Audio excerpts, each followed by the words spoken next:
সেনাবাহিনীর পিছনে নয়, জঙ্গি কারখানা তৈরিতেই বেশি খরচ করে পাকিস্তান। লাগাতার হুঙ্কার দিয়ে যাচ্ছে ইসলামাবাদ, অথচ পাক সেনার অবস্থা ভাঁড়ে মা ভবানী।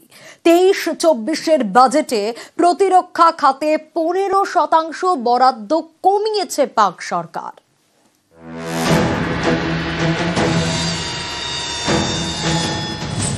পাকিস্তান বারবার প্রমাণ হয়ে গিয়েছে আজও সীমান্তের ওপারে জঙ্গি তৈরির কারখানা চলে। তারপরেও কত বড় বড় কথা, যে যার মতো হুঙ্কার দিচ্ছেন, কিন্তু আসলে যে কি অবস্থা তা পাক সেনা ভালো মতো জানে। তারা ভালোই টের পাচ্ছে যুদ্ধ হলে ভারতের কাছে আবার বিধ্বস্ত হওয়ার আশঙ্কা।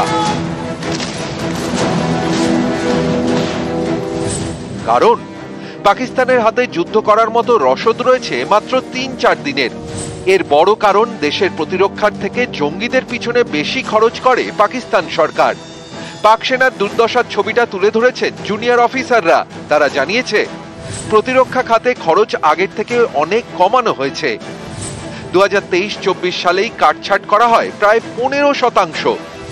সেনাদের বেতন দিতে 3 থেকে 6 মাস দেরি করে পাক প্রশাসন। সেনাবাহিনীর অনেক কাজের জন্য ক্রাউড ফান্ডিং করতে হয়। ড্রোনের অভাবে সাধারণ স্মার্টফোনে নজরদারি চালায় পাক সেনা, অথচ কাশ্মীরে নাশকতা চালাতে ড্রোন ব্যবহার করে পাক মদতপুষ্ট জঙ্গিরা। এতে ক্ষুব্ধ পাক সেনাবাহিনীর অনেকেই। তারা বলছেন পাক সেনাবাহিনীতে সাজোয়া গাড়ি, চিকিৎসা সামগ্রী ও শীতের পোশাকের সংকট রয়েছে। সিয়াচেনের মতো ঠান্ডাতেও একই ইউনিফর্ম দীর্ঘদিন পরতে হয়, নিয়মিত বদলানো হয় না। 2023 সালে কাশ্মীর সীমান্তে শীতের পোশাকের অভাবে 6 পাক জওয়ান মারা যান বলে অভিযোগ। পাক জওয়ানদের অনেকে বলছেন তাদের কপালে হাজারো দুর্ভোগ। কিন্তু জঙ্গি সংগঠনের জন্য জলের মতো খরচ করে পাকিস্তান। লস্কর-ই তৈবা, জৈশ-এ মোহাম্মদের মতো সংগঠনের পিছনে বিপুল খরচ করা হয়। সেনাবাহিনীর থেকে দ্বিগুণ খরচ করা হয় এই সব জঙ্গি গোষ্ঠীর জন্য। লস্করের মতো জঙ্গি সংগঠনগুলিকেই সেনার বিকল্প হিসেবে মনে করে ইসলামাবাদ। পাকিস্তান এই যে সন্ত্রাসবাদী কার্যকলাপ চালাচ্ছে, জঙ্গি কার্যকলাপ চালাচ্ছে, পাকিস্তানের অর্থনীতি যদি এত সঙ্গীন হয় তাহলে এই অর্থটা পাচ্ছে কোথা থেকে? এটা সোজা এবং সহজ উত্তর। বিভিন্ন রিপোর্টেও সেটা আমরা দেখেছি যে মাদক পাচারের একটা বিরাট অর্থ পাকিস্তান ভারতে সন্ত্রাসবাদের কাজে ব্যবহার করছে। ফলে পাকিস্তানের সেনাবাহিনী যে আওয়াজগুলো দিচ্ছে সেটা অনেকটাই ফাঁকা আওয়াজ। নিউজ 18 বাংলা। ঘরেই বেসামাল পাকিস্তান। বালুচিস্তানে বিপাকে পাক সেনা। বালুচিস্তানের বোলানে বিএলএর হামলা। পাক সেনার গাড়িতে আইইডি বিস্ফোরণ। 1 কমান্ডো সহ নিহত 6 পাক সেনা। বিস্ফোরণে আহত 5 পাক জওয়ান।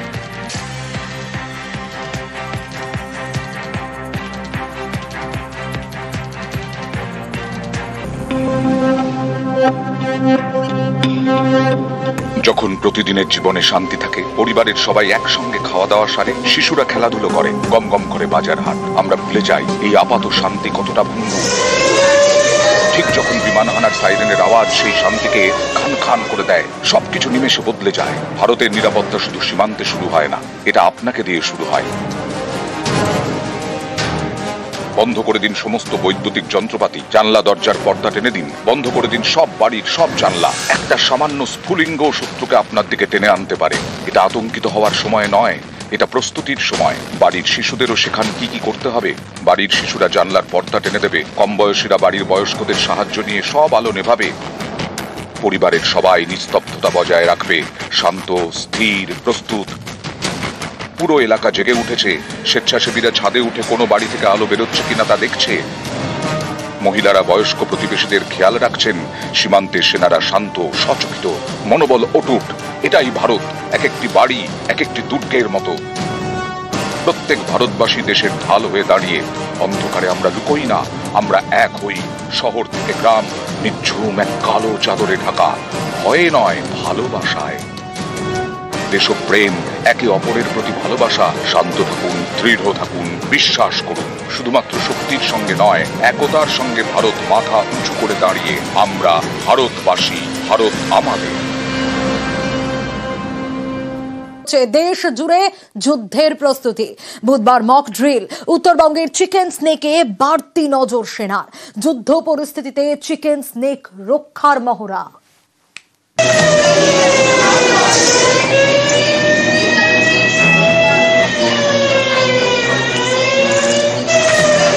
বেজে গেছে যুদ্ধের সাইরেন, এবার বদলার পালা।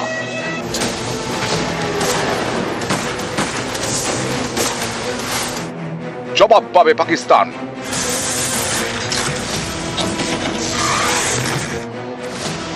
ভারত জুড়ে মহড়া, যুদ্ধের প্রস্তুতি। ভারতের নানা প্রান্তে বুধবার মক ড্রিল। পশ্চিমবঙ্গে মক ড্রিল হবে 31 জায়গায়। এই মহড়ায় বাড়তি নজর শিলিগুড়ি করিডোরে, যা বেশি পরিচিত চিকেনস নেক নামে। ভৌগোলিক অবস্থানের কারণে আন্তর্জাতিক সীমান্তে এটা অত্যন্ত গুরুত্বপূর্ণ স্ট্র্যাটেজিক পয়েন্ট। চিকেনস নেকের একদিকে নেপাল, আরেকদিকে বাংলাদেশ। চিকেনস নেকের কাছেই ভুটান, চীন সীমান্তও কাছেই। উত্তর পূর্ব ভারতের 7 রাজ্যের সঙ্গে দেশের মূল ভূখণ্ডের যোগাযোগের একমাত্র পথ এই চিকেনস নেক।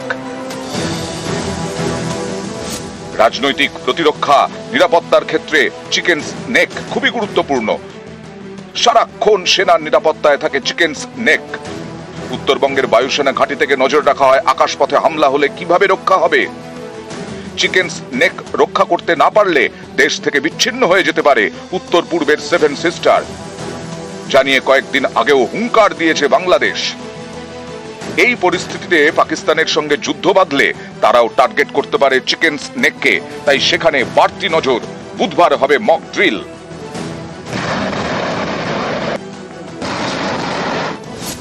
বিমান হামলার সময় সতর্কতামূলক সাইরেন ব্যবস্থা খতিয়ে দেখা হবে।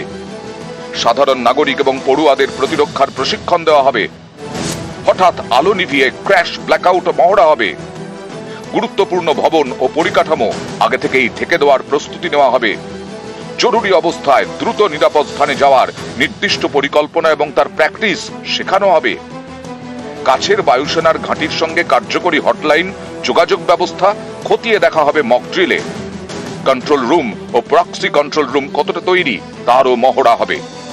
যুদ্ধকে যদি তুমি সরাতে চাও, যুদ্ধকে যদি জিততে চাও, তাহলে অগ্রিম প্রস্তুতি দরকার। এখন লড়তে গেলে 3টে ইনসিঙ্ক হতে হবে, আকাশে, স্থলে এবং জলে। যে অন্যায়, যে নৃশংসতা ওই 26 জনের ওপরে দিয়ে গেছে, তার তো একটা জবাব নিতেই হবে, তার তো একটা বদলা নিতেই হবে। যুদ্ধের প্রস্তুতি আরম্ভ হয়ে গেছিল 22 তারিখ থেকে, যেদিন প্রাইম মিনিস্টার বলেছিল যে একটা শক্ত জবাব দেওয়া হবে। পাকিস্তানের থেকে একটা যদি রেসপন্স আসে, আমরা চাই না আমাদের সিভিল এস্টাবলিশমেন্টে কোনো ক্ষতি হোক। বম্বিং যদি হয়, মিসাইল অ্যাটাক যদি হয়, কি করে আশ্রয় নেবে, কোন জায়গায় ক্যাজুয়ালিটি হয়, কি করে ক্যাজুয়ালিটিসদের ওখান থেকে সরাবে, হাসপাতালে নিয়ে যাবে, এইগুলো সব সাধারণ প্র্যাকটিসেস। বুধবার মহড়া, মঙ্গলবার দেশ জুড়ে চলেছে প্রস্তুতি। জম্মু কাশ্মীরে যুদ্ধের প্রস্তুতি।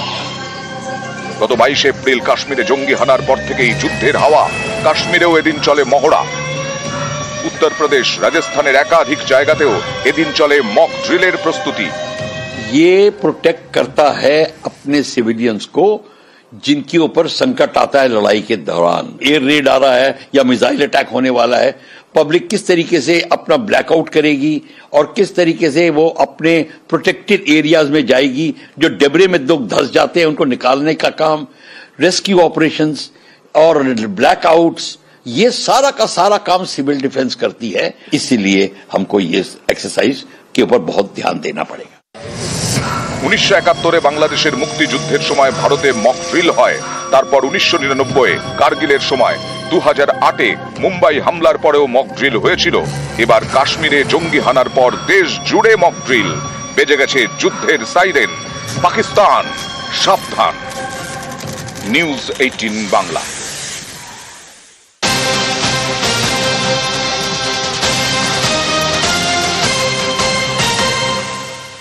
যুদ্ধ মহড়া বায়ুসেনার। আগামীকাল রাজস্থানের রণহুঙ্কার। ভারত পাক সীমান্তে বায়ুসেনার যুদ্ধ মহড়া।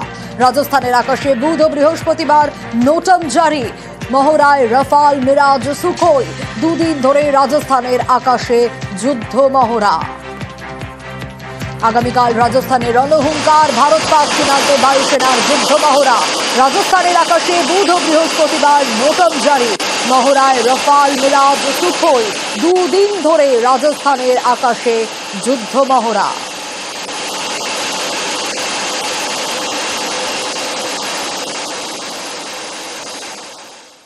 ফুঁসছে ভারত আর কাঁপছে পাকিস্তান। তাদের রক্তচাপ আরো বাড়ল, কারণ আবারও ভারতের পাশে দাঁড়ালো আমেরিকা। এরপরেও ইসলামাবাদের ফাঁপা হম্বিতম্বি থামছে না।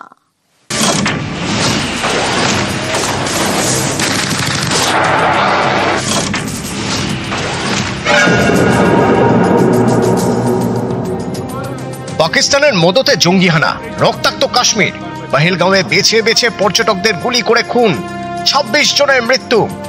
গত 22 এপ্রিলের ঘটনার পর থেকে ক্ষোভে ফুঁসছে ভারত। সবাই বদলা চায়, এতে চাপে পাকিস্তান। তাতে রক্তচাপ আরো বেড়ে গেল, কারণ আবারও ভারতের পাশে দাঁড়িয়েছে America. India has to stand against terrorism there as well. We'll do everything we can in the U.S. to support those efforts. The Trump administration clearly understands the importance of that relationship and clearly understands the importance of the threat of terrorism. And so I think if that threat is increased, I think you'll see the administration, my belief is that they will focus more energy and resources and time to help assist with that. এর আগে ভারতের পাশে দাঁড়িয়ে পাকিস্তানকে কড়া বার্তা দেন মার্কিন vice president. I'm worried about any time you see a hotspot breaking out, especially between two nuclear powers. We've obviously been in close contact with our friends in India and Pakistan. Our hope here is that India responds to this terrorist attack in a way that doesn't lead to a broader regional conflict. And we hope, frankly, that Pakistan, to the extent that they're responsible, cooperates with India to make sure that the terrorists, sometimes operating in their territory, are hunted down and dealt with.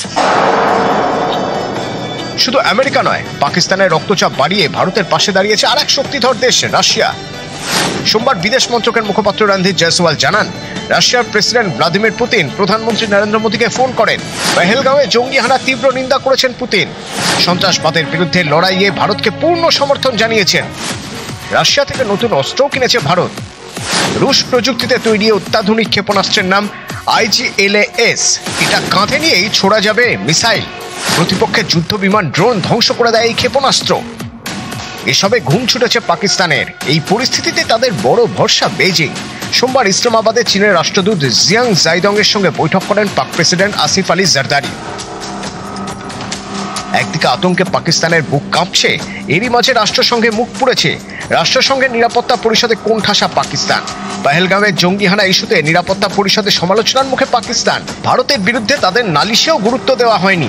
এত কিছুর পরেও পাকিস্তানের হম্বিতম্বি বন্ধ হয়নি। ফাঁপা হুঙ্কার দিয়েই যাচ্ছেন নেতা মন্ত্রীরা। किसी इस किस्म की वो मेंटालिटी अगर मोदी ने अप्लाई करने की कोशिश की जो गजा में अप्लाई हो रही है या जो नेतन्याहू अप्लाई कर रहा है, तो यहाँ पे आगे पाकिस्तान जो है वो उस तरह का जवाब देगा कि तारीख याद रखेगी कि किसी कौम ने आगे से जवाब दिया था। हमारी एग्जिस्टेंस खतरे में पड़ी तो फिर जो है अगर हम नहीं तो कोई भी नहीं है। फिर न्यूज़ 18 बांग्ला।